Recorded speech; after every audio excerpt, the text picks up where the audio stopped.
welcome to the Heart of the Matter radio show, hosted by Lorena Jefferson. Author of the book, The Heart of the Matter, Lorena is a lifestyle management coach who is determined to empower the community with the information and resources necessary to build our families and communities. We are global, so listen in every Tuesday at 7 p.m. at TalkWatchStudios.com for the Heart of the Matter sessions. We are interactive, and your insights matter, so call us at 813-639-8255 to participate in our discussion. And now, let's get to the heart of the matter. Welcome to the Heart of the Matter. My name is Lorena Jefferson, and I'm your host. And this is Victor Hawkins, my co-host. Hello, everyone. Good evening. Thank you for joining us. Thank you for joining us. We're so glad. Guess what, guys? This is like our 12th episode. Can you believe we're oh my gosh, already 12. That's my favorite number, and that was my number in high school and college. That means it's going to be an amazing show, right? I hope so. It sounds like a good sign to me. What about you guys? I just want to say, before we really start the topic, I have been getting some great feedback from you guys. I really appreciate it. Yep. We want to get more feedback because we want to know that these are tips that are really changing lives. Yes. You know, Victor and I, we discuss things outside of here, and we discuss challenges. We discuss things that we are going through and opportunities that we're being given every day to change, to transform, and to evolve. And we want to make sure that you guys are feeling the same way.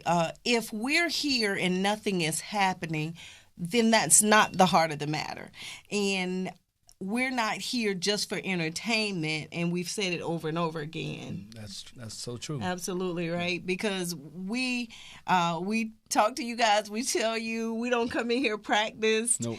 We see each other a few minutes before we come in because we totally are dependent upon the humanity of things. We really want you guys to know that we're simply humans trying to make it just like you. You know, we're spiritual beings having human experiences. Exactly. And never, ever, ever forget that, because our sky is the limit. And we won't know that unless we decide to access the things that are already available to us. It's not a big deal. It's just by the second, we're just trying to learn, we're trying to develop, and not into perfection, but into acceptance. That's correct. And we talk about that all the time, right? Yeah, we do. I just got the topic this afternoon from you when I checked my email. Look at that. I'm just... Yeah, we're not pretending. Yeah, we really do come up in here willy-nilly. Tell you. But it's because we trust, and it's because we understand through our life experiences that we discuss our challenges, the barriers that we've allowed to hinder us in certain areas. We're experiencing these things as we go also. Yes. That's why we're so open about different experiences that we're having, because this is really about getting to the heart of the matter. It's really about empowerment of self. Yes. And go ahead. No, just so much of it is about advancing, taking 5 steps forward and 1 step backwards or what have you. We're always in the process of helping one another to advance and become better. Absolutely. In just not one area of your life, but in a broad area of your life. Absolutely. So many different areas. That's right. We try to touch a little bit of everything. And today's topic, guys, is making a vision become like your reality. We want you to not just have a vision, because there's people who they go through life dreaming. You know, we start dreaming as children, wanting to be cowboys, wanting to be policemen, firemen, different things like that. But we go in and out, and depending on our developmental stage and the things that we adopt as our truths, we kind of alter that. And then somehow as adults, a lot of times we don't end up the cowboy or the fireman or the doctor. Sometimes we do, but most people who are doctors, they were the cowboy when they were little, yes. And their visions and their dreams change. And we want you guys to know that that's perfectly normal. even as an adult, it's perfectly normal to have visions and to have dreams. But what good is a vision if it never manifests itself, you know? Yes, that's so true. What good is a dream that never comes true? It's a regret, you know, and that's a big deal. That's a big deal. Did you want? No, I was thinking when I read this afternoon, it just kind of excited me because I think that every person has a vision or they have a dream that they want to make into a reality. And I immediately thought of how when you have a vision and you're trying to achieve that, so much of it has to do with the people that you surround yourself with, as well as your motivation and your plan. You can have a vision and you can have so many people surrounding you that tells you, oh, you're not going to do this or you're not going to do that, or you're just dreaming, or you're not smart enough, or you're not this, you're not that. But if you surround yourself with people that are very supportive, especially in a marriage, and my wife actually asked me the other day, I walked in the house. This is kind of funny. I walked in the house. You should have said that because that was funny before I even hear it. I walked in the house and she was standing there and she said, I want to ask you something. This is before I even can go, in the bedroom back in the back there. And she says, I want to ask you something. I said, yeah. And she says, where do you see yourself 10 years from now? And I said, this is a trick question. She said, no, I'll answer the question. And I said, well, I see myself playing golf pretty much every day, fishing, waking up whenever I want to wake up, going to sleep when I want to go to sleep. I have, no obligations, either being retired or semi-retired, and, I was just went on and on. And she said, well, what are you doing about it? Right. So, I gave her this vision. And so now she wants to know, what am I going to do to turn it into reality? Love it. And, girl power. Okay. Love it. But what she didn't realize is I just come from the store and I had just bought a couple of lottery tickets. So I reached in my pocket and pulled the 2 lottery tickets out and I said, I'm doing a lot about it. Yeah. So, no, but that was, we both laughed about it. But the truth of the matter is that what we're doing, her and I as a team, is, we have this plan where we invest money, we set aside money, we take a certain percentage of money each week, each month, and we set aside, we invest, we watch what we spend. She's constantly, as I say, surround yourself with people that motivate you and support you. She constantly stay on me about, okay, you want to buy this, but does it fit within our plan? Because 10 years from now, this is what you want to be doing, and I want to be doing it with you. So we have to stick to this. Love it. So you have a vision, you have that plan. You have to be disciplined and stick to that plan. You have to come up with the plan, and the people that you're surrounded with, you need them to support you and encourage you. You understand what I'm saying? Absolutely. I do. That's part of it, though. That's a great part. That was one of my points. So, ha-ha. So, I have a lottery ticket in my pocket right now. I'm working on it, Lorena. I'm working on it. Work on it. We can do more things with those dollars. And I think it's a great thing. Your wife is so smart. She's so smart. Understanding that a partnership is very important. Yes. If you don't have a physical partner, trust me, I have a partner. I don't have a physical partner, but they're coming too. But right now, I'm so in awe of life because my truth is based on the spiritual guidance that I'm receiving. Right. And that is so perfect for me because, see, my wealth at this moment is my peace, and my wealth at this moment is my happiness and my joy, and I have this overflowing amount of it. Right. Not because everything's perfect, and not because everything is just the way I want it, not because every dream has come true or every vision is right before me. No, I'm looking forward and I'm anticipating the manifestation of those things.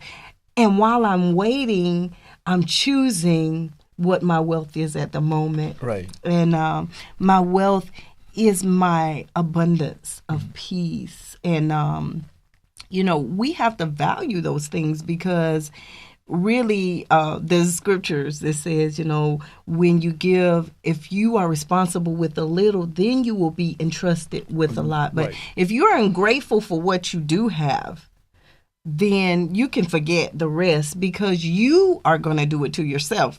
Nothing's going to happen to you that's falling out of the sky. No. You're going to do it to yourself because people who are self-focused are self-mutilating.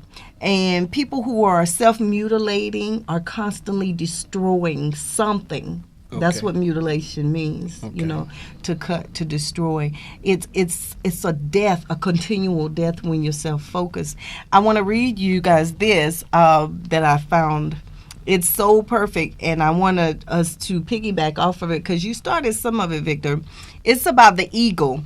Listen, it says the eagle has the longest lifespan among birds. Its long and flexible talons in its 40s can no longer grab prey, which serves as food. Its long and sharp beak becomes bent. In its old age and heavy wings due to the thickening of its feathers, they get stuck to his chest and it makes it difficult to fly. Then the eagle is left with only two options: die or go through a painful process of change which lasts 150 days. The process requires the eagle to fly to a mountain top and sit on a nest. There, the eagle is to knock its beak against a rock until it falls off. Why is change needed? Many times, in order to survive, we have to start a change process. We sometimes need to get rid of old memories, old habits, and past traditions. Only freed from our burdens will we be able to take advantage of our presence. When it rains, most birds head for shelter. The eagle is the only bird, in order to avoid the rain, starts to fly above the clouds. The eagle's eyesight is so keen that he can identify a rabbit moving almost a mile away. This means that an eagle flying at an altitude of 1,000 feet in open country can spot his prey over an area of almost 3 miles in position. No wonder God wants us to spread our wings and fly like eagles. That's deep. Right? Wow. And the reason I wanted to share this is simply, it's a lot of like what you're talking about.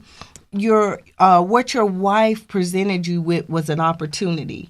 And we need to make that clear. Like when we talk about visions being made reality, guys, when we talk about effective communication, when we talk about programming and all these things, this is just information for those who are not ready to receive the gift. Mm-hmm.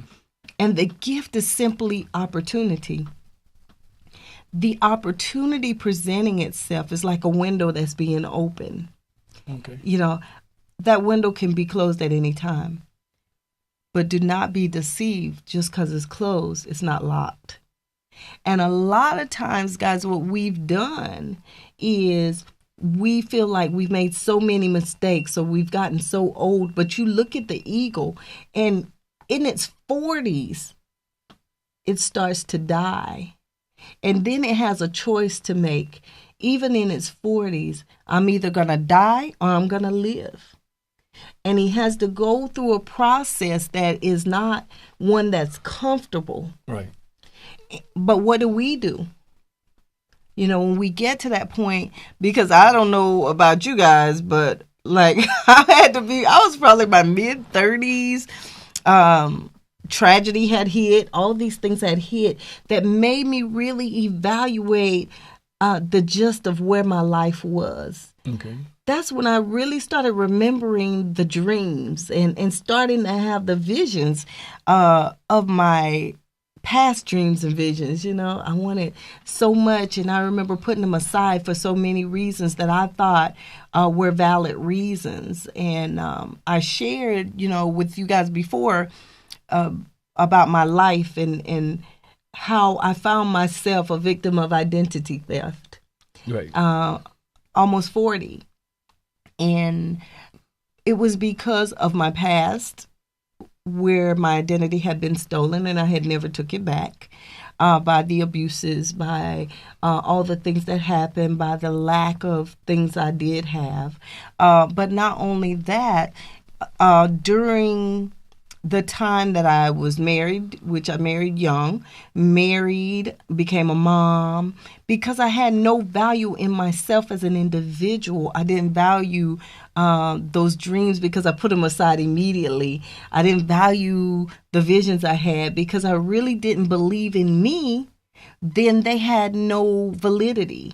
I had no faith in them. And so I put them aside without even a thought, because I actually valued myself by what a good wife I was. And then it was gone 20 years, after 20 years, Did you, when you had these visions, did you have a plan that you put into action?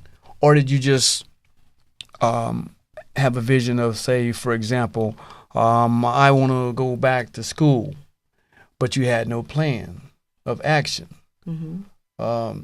Did you have a plan of action? No, I didn't have a plan of action. And one of the reasons, I was really never taught to write things down. I don't come from a background, remember, of any structure or seeing anyone who was disciplined. My ex-husband, his family, they were productive people, but we never sat down, and I never heard them talk about, well, let's write down the plan, or did you guys write down a plan? If we just told them we wanted to do something, we either were committed to it and got it done, or we weren't, and we just moved on as if we never had it. You know what I mean? No training in that. No, that's important. I think one of the top, if not the top, requirement in having a vision. Absolutely. That you're trying to turn into reality. You have to have a plan that you write down. For example, if you're going to save $2,000 for this year, okay, either you're going to cut out the cable, or you're going to cut this out or cut that out. You're going to go out once a month, and you're going to spend only $20, $30, whatever. You have to have a plan of action that you write it out. Would you not agree with that? Absolutely. That's important. Mm-hmm. So people have to understand that when you have this vision, you just can't have a vision and not have a plan of action. Absolutely.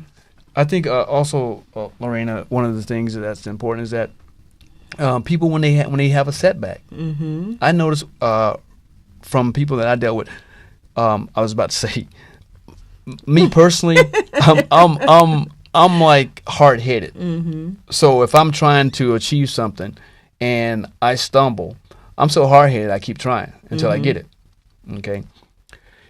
When you have a vision and you're working towards that plan, or that working towards it becoming a reality, when you have a setback, you cannot allow that to stop you, to blow up the whole, vision that you had. Oh, now it's out the door.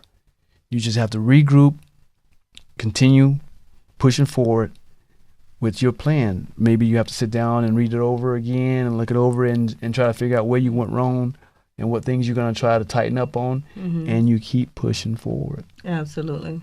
You know what I'm saying? Absolutely. And I want to play the opposite, because, you and I talk about this quite a bit.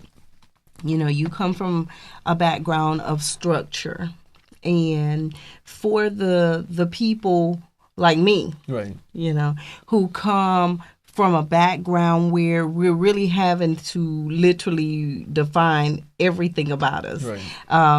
Not a lot of characters to imitate that was good, that was whole, or a foundation that was solid. And so speaking for that population, that group, and believe it or not, it's bigger than anybody could ever imagine.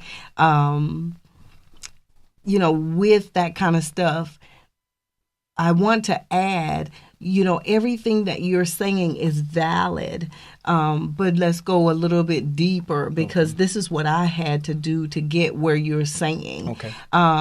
Because I started to practice the things you're saying right around 40. But if I had been educated a little more, and guys, I want you know that we always give you keys. We'll always give you tips. And one of the things that we want to go back to, like on a very simplistic level, is controlling the processes of things that come out of your mouth. Because I didn't write them down, but I did have a lot of success, because what I did was I started paying attention to my thought patterns. And so I had a habit of negativity. Well, I'll never do that. I couldn't do that. Everybody else can do that. Well, I can't do that because I want to do that, but I could never do that. So you were making excuses. I would always, but see, they weren't excuses for me. They are at the level I am now. I didn't know the difference. Okay. I really believed that I couldn't. It was a very different place. I really, really did believe that there was not a possibility for me to achieve those things, because remember, my programming is big, because we are whoever. It's like whatever you put in your body, that's who you are. You are what you eat. People say, no, you're not. Yes, you are. You are what you eat. Try not eating certain things and see, don't you feel fatigued, or you eat a lot of junk and see, don't you feel bad after a while. What you put inside of you is very important. What is put inside of your mind and inside of your spirit is very important. Yeah, that's right. Right? Yeah. And so get into the simplistic part of it, guys. Start paying attention. If you feel like you're not at a level where you can write things down, you're at the level where you can pay attention to your thoughts. And if you pay attention to your thoughts and you hear those negative things coming into your mind, if you're having and sitting and pondering negative things, you very, very carefully keep them in. It's a very different space, because people will tell you to get them out. That you keep in, because, and this is why, we know that for a fact that we have the power to create. Yes. God put it in us. He said that there's power in our words. That's why, whether you want to say that you're a believer, whether you don't want to say that you're a believer, what you'll notice is people who are always positive, always saying positive things, they have a very different energy. People who are always negative, always saying negative things, always having negative thoughts, always has something to criticize about, they have a very different energy. Absolutely. And you will notice, you'll get around those people, you can be happy as you want to be. Yes. You're around them, you leave there feeling like you just got hit by a truck. Yes. They can be spiritual vampires. But what has happened is this, and we don't talk about the spiritual realm enough. What is happening is there's a transfer of energy happening. If something is negative and you're being overpowered by it, what it's doing is it's draining what you have inside of you, out of you, your positive energy.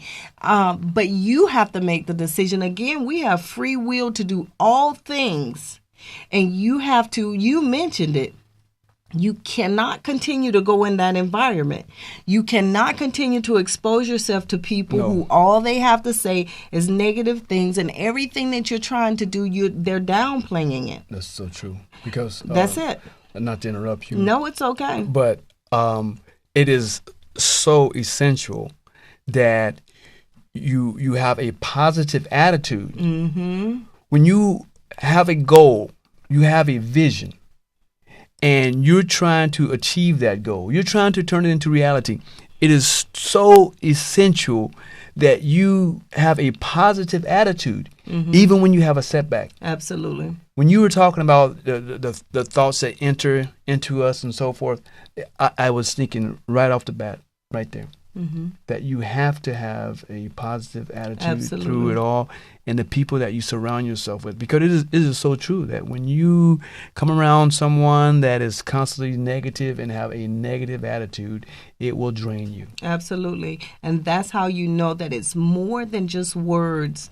That's how you know that it's more than just what we try to make it out to be. Yes. It is an exchange that is going on. I'm in your life space. You're in my life space. When we are together, we're exchanging something. Spiritual energies are being exchanged all the time. And that's why bad company corrupts good morals. And that's why birds of a feather flock together. Yes. People just use different terms. Yes. It's the same thing. If you see people who are negative, you will notice that they hang around a lot of negative people. They can't stand positive people. Positive people cannot stand to be around negative people. Why? Because it's a spiritual exchange that's always going on. It's an energy. It's a transfer of energy. Yes. And it's a setup that's already universal. God, when he created the universe, he created the energy. And the energy that we exchange back and forth is on purpose. And so when you come into my space, bringing your negativity, what you're doing is you're bringing a shovel. Yes. You're bringing a shovel. When I come into your space, bringing positivity, I've brought you gold. So you're going to bring me a shovel for gold? No, that's why people stay distant, and that's why birds of a feather stick together. It's very important to remember that, because I wanted to make sure you guys understand what I'm saying when I say keep it in. You keep it inside, but you speak the opposite. What do you mean by Speak the opposite. What I mean is this. When I finally started recognizing my thoughts, and I would be like, but I can't. What I would say is, oh, but you know what? When I thought I was going to go get my master's, I actually did it. Oh, wait a minute. But you had a plan.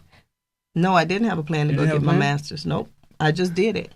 But see, this is the difference. That's what I mean about people. There's so many different people in different backgrounds that you have to find your strength where you could. I never wrote anything down, ever wrote anything down back then. But remember where I come from. I'm an animal. I'm a soldier. Right. And so the things that I wanted to achieve, I just did it. You just did it. But the things that I thought weren't important, but were important, you could tell by the priority I put on it. You understand? Like there were some things I thought were important and I said they were important, but you could tell how important they were because anything else, I get it done like that. So a person has a vision of losing weight. Okay, they want to lose 20 pounds by summer or next summer. Of course, the vision has to be a reality. It has to be realistic. It can't be something that's just, impossible. So they have a plan, a vision to lose 20 pounds by the summer. Now they sit down, do a plan. Or do they just go? They just stop eating. They just do this. They do that. They just do it without having a plan. Is that a question? Well, sort of is a question. Okay, and this is what they do. They do whatever they do. You're a therapist. That's so this is, I have the most unrealistic therapeutic thing. But I believe and I know that this is true. You do what's in you to do. Okay. And see, you remember now I've dropped over 100 pounds. Right. There was no plan. You didn't write anything down. There was no plan. You were motivated. You were disciplined. You changed your eating habit. You started to work out, or you worked out more. You had to have something. You stopped eating after 6 o'clock, or you stopped eating sugar and bread or what have you, and started eating fruits and vegetables. You had a plan, but it just wasn't written down. Yeah, and that's the difference. You were motivated, which is also highly important, and you were disciplined. Well. Yes, I was disciplined, but this is the difference. This was the difference. And it's not, what we're talking about is the same thing, just in different ways, because we don't want to leave anyone out. And I don't want you guys to think None of that I did was so perfect. No, I couldn't handle knowing I had to eat a certain thing at a certain time I didn't do that. I ate after 6, I ate at 12, I ate whatever, but this is how I did it because I knew my character and because things that had authority over me. Remember, because of my upbringing, that was something I would always challenge. Any kind of authority, it turned me off. Okay. So having a structured idea of it, absolutely, I couldn't do it. But this is what I did. And this is for me. There are people who are like you, who are very disciplined, who can stick to things and do I'm not like that. I'm the opposite. But I can find my success by making a decision to do what I can do in the moment. See, I couldn't handle anything other than the moment. Everything I lost by the moment. I didn't just eat fruits and vegetables. I didn't go to a gym the whole time, but I walked.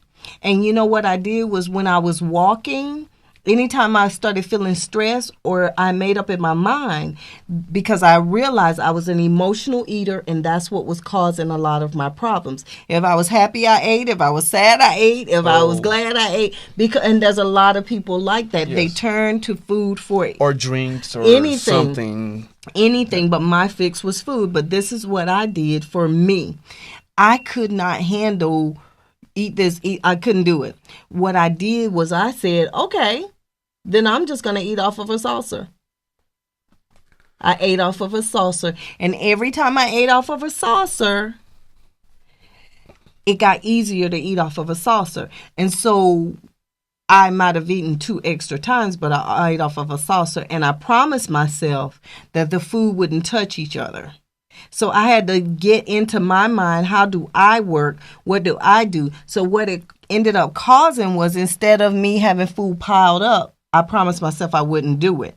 And my food that I put on the saucer, it met each other, but it couldn't overlap. Okay. And so anything didn't fit, didn't go.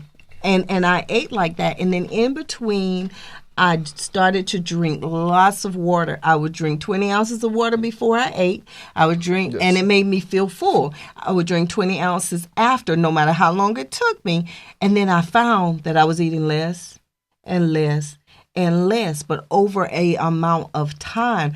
I'm not, and this is why we're explaining these things, guys. We want you to know yes. that it's simply about acceptance of you. You are a specific person. You are a specialized person. Some things work for people with the type of discipline that Victor has. Some people are more like me, and but it still can work. See, it still worked for me, but it took me maybe longer. I had to make the decision that because I wasn't being disciplined how I knew I could be, that it was going to take a while. But I couldn't worry about the while because I'm not the type of person who can deal with tomorrow, or else it'll take me into another zone. I'm a person that has to deal with right now. What can I do that is good and beneficial for me right now? And you may be that person, or you may be a person who can be very disciplined. Now, I do have to share that after, the divorce and all of those things, I did start to write things down. So I am, at this time in my life, I've become very different because I write things down, because I realized how beautiful it is to go back. Mm-hmm.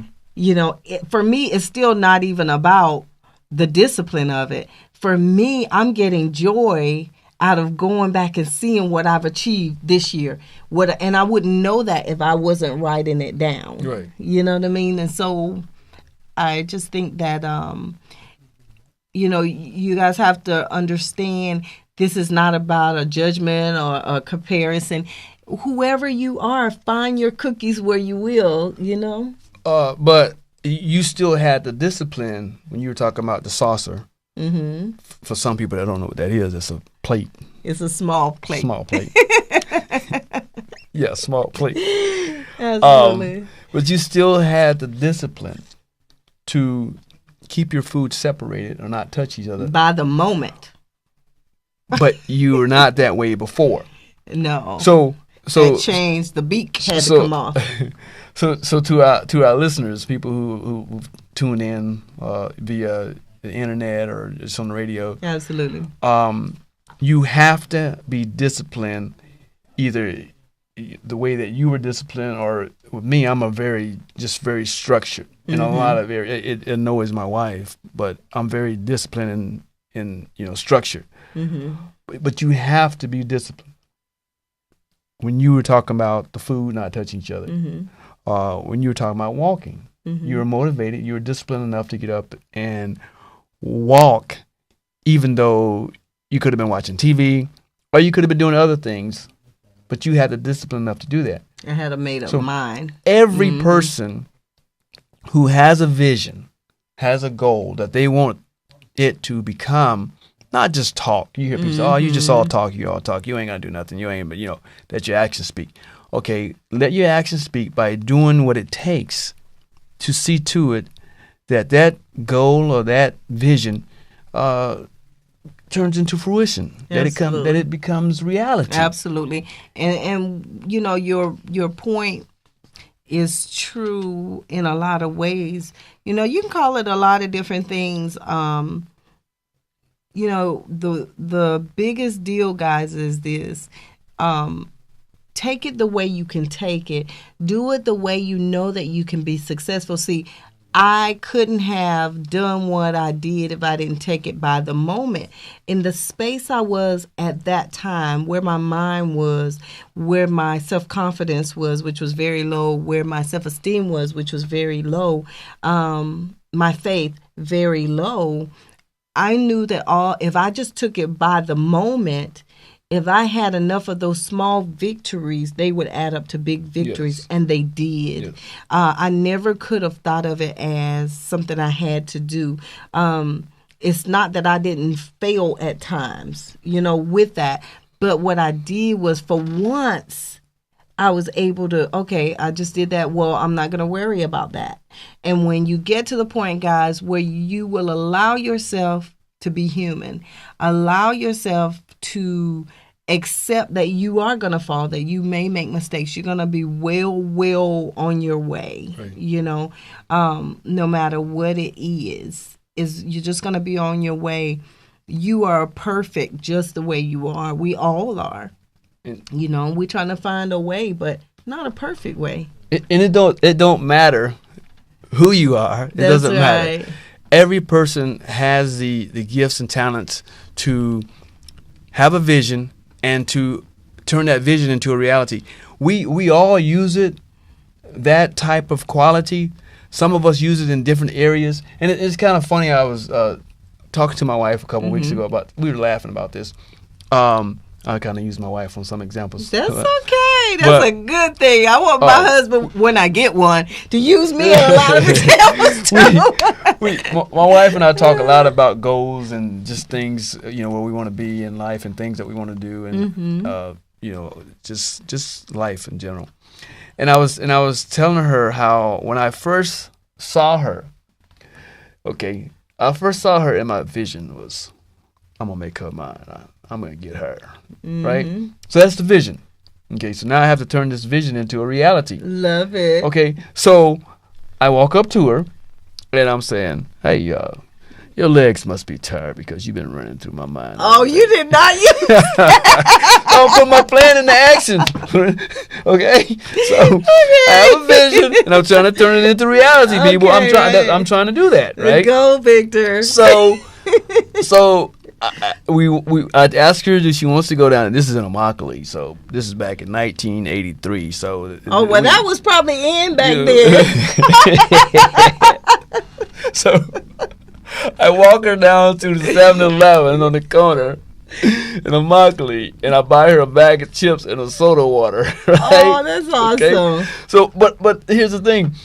I'm putting this vision. I visualize her being, my love. So I'm putting this into action. And so now I'm going through this courtship of being disciplined enough to say the right things and do the right things and show her that I have interest in her. Okay, and I'm hearing people who is my surround me. You can get her, man. She you can have her.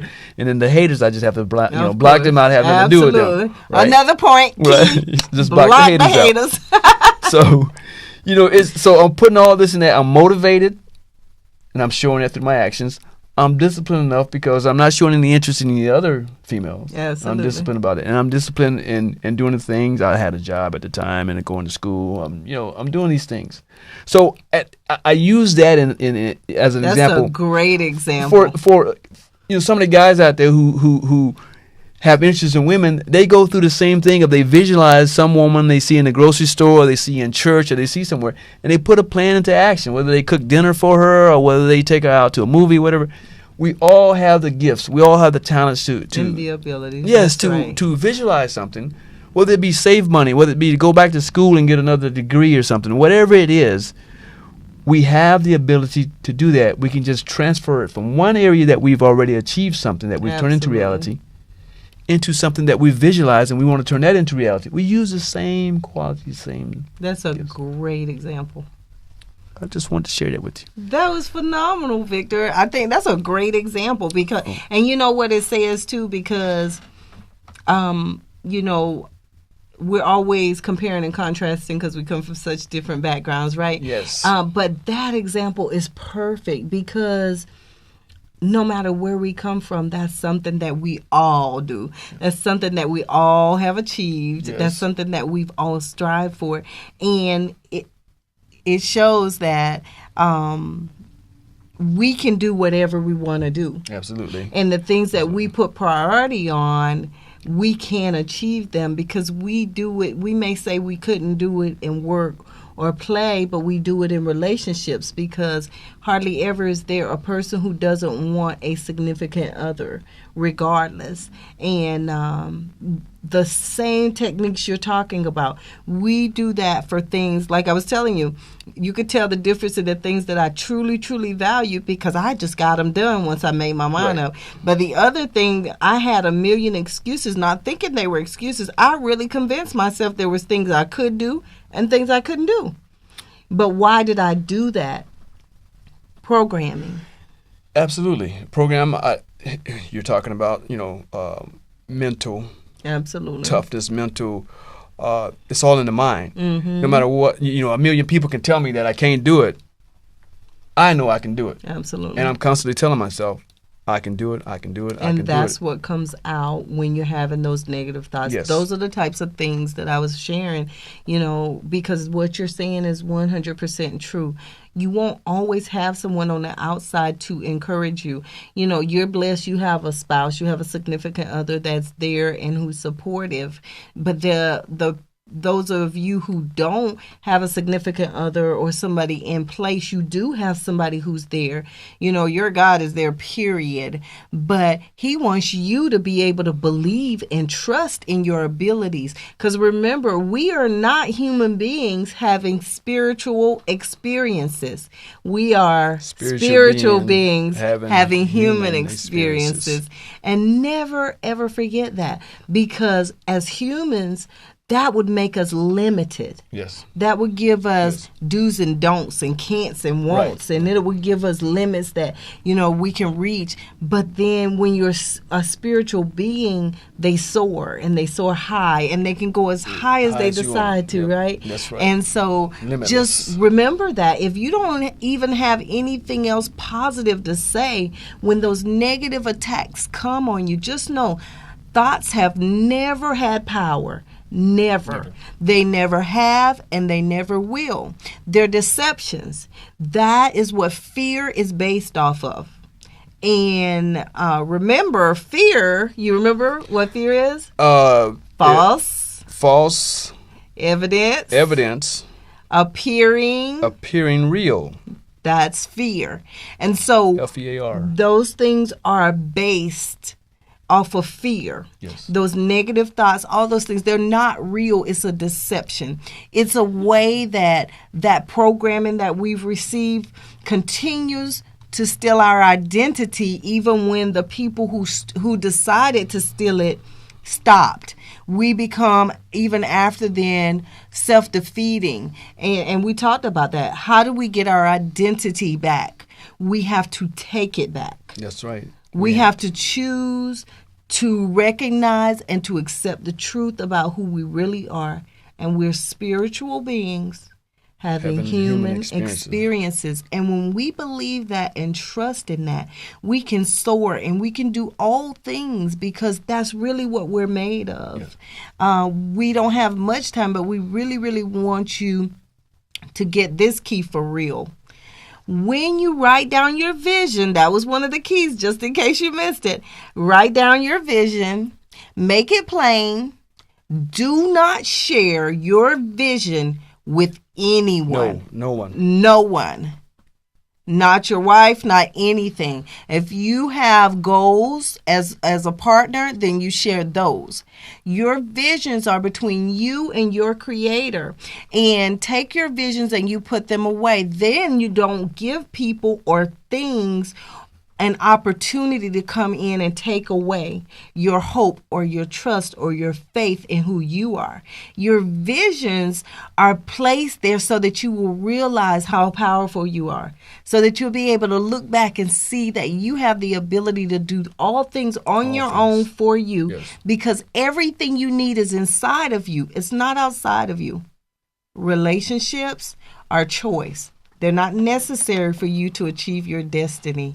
We really want you guys to get that. Do not share your visions, but write them down, put them away, and keep looking at them 6 months later, a year later. And you stay motivated. Stay motivated. Discipline. Discipline. Even when you have a setback, you continue to regroup, stay motivated, stay disciplined, and keep moving forward towards turning your visualization into a reality. Absolutely. And last of all, remember, every setback is a setup to do wonderful things. We thank you guys so much for another session joining us. Thank you, everyone. Thank you so much. With the Heart of the Matter. Thank you. We love you guys. Good night. Have a great night. Good night.